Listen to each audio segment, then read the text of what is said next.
On today's A Step Above Life Notes, we're continuing our Gratitude and Holiday series, and we're going to talk about gifting, gift giving. How much do you want to spend? To whom are you going to give gifts? Why are you giving these gifts? Give because you want to. Don't give because you feel an obligation to. Check us out.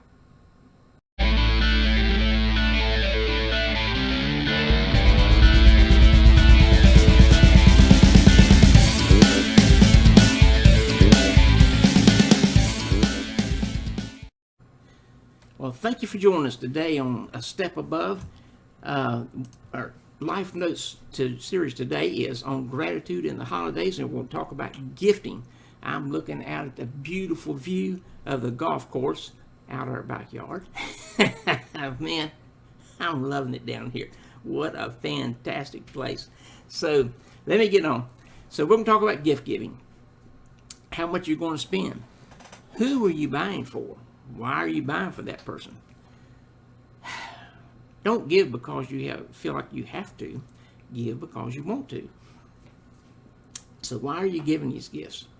Now we're going to get right to the nub of everything here. What really is the purpose of your gift?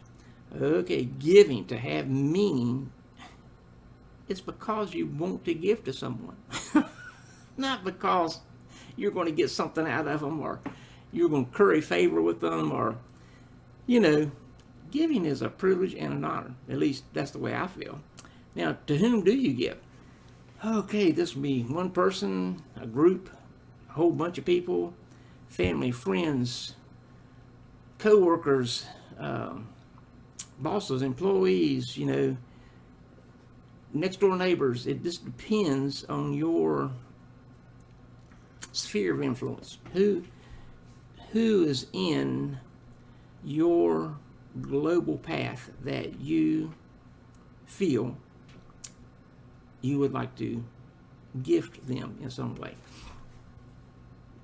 I always focus on family first because, your family has to be top priority. Not everybody has a perfect family, I understand that. However, if there's any way to interact with your family in a positive manner, a gift of thoughtfulness can go a long way. And so what am I thinking about? How do you feel about giving gifts? Over the years I found there's a lot of people that they don't like giving gifts. Are they cheap? Maybe. So anyway, we won't get into that in this newsletter. Are they bad people? There's not an easy answer to that question. You need to assess the personality and character of the person that doesn't like to give. See if you can find out their why. What is it that turns them off, or they are opposed to giving gifts? Dig into the person. It could be a family member. I'm not kidding you. So find out their why if you can, without being, a Q&A period. So I've always thought it's wonderful to be able to give gifts. And I know there's people that aren't able to give physical gifts, but they can give other types of things. What's your reasoning? And why do you feel the way you do about not wanting to give gifts? And if you like giving gifts, ask yourself those same questions. What is your reasoning for giving a gift, and why do you want to give it? A gift is a piece of yourself. And I don't know if you've ever thought about that. The price of gifts is not important. The largeness of the gift is not important. How many gifts is not important. What is important is the thoughtfulness behind the gift. In thoughtfulness, what I'm saying is, think about the gifts or gift that you're giving someone. Why are you giving it? What's the purpose of the gift? How do you feel about that person? And is this gift something that will be meaningful to them from you? Not just giving something to be given something. That's a waste of money, a waste of time, and a waste of effort. And somebody opens a gift and they look at it, oh, thank you so much, and then they go trade it in. Think about the gifts you give. Consider the person to whom you're giving it to. Look at the overall picture. I mean, sometimes you have to look at the circumstances a person is in, their family situation, their work situation, their environmental situation. All of these need to be factors in considering a gift. You don't just buy something and think, oh, I gave them a gift, because you know what? That's useless. Don't even give the gift. Plan on your gifts. And what I'm talking about there is, my wife and I, like I said the last newsletter, we start buying gifts in January. We've done this just about ever since we've been married. When we see something somebody likes, we just go ahead and get it, because we know whoever likes that particular item or gift or knickknack or cloth or whatever it is, clothing. So we do that through the year. It's fun because we can go ahead, write that on the list. We got that for that person. Take the tags off of it, of course. Price tags. Wrap it, and it's done. We don't have to worry about it.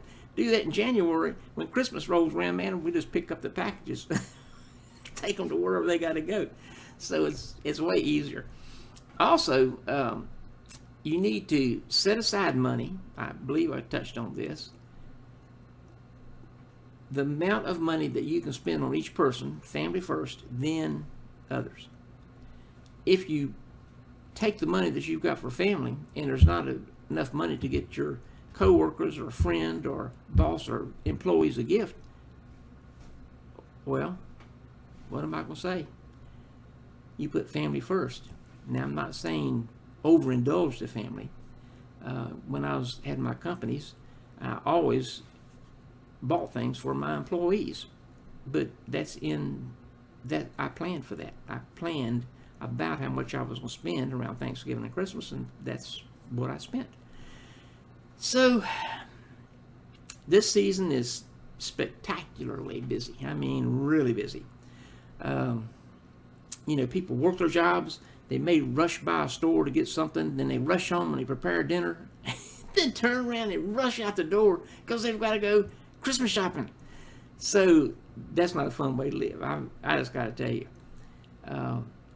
if you are in that situation this year, sorry, you're already in it. Plan for next year.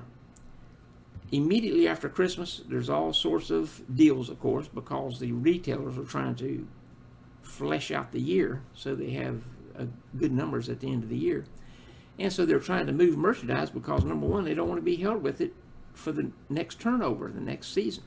So you can get really good gifts for all the people on your list if you have planned that way. If you have planned.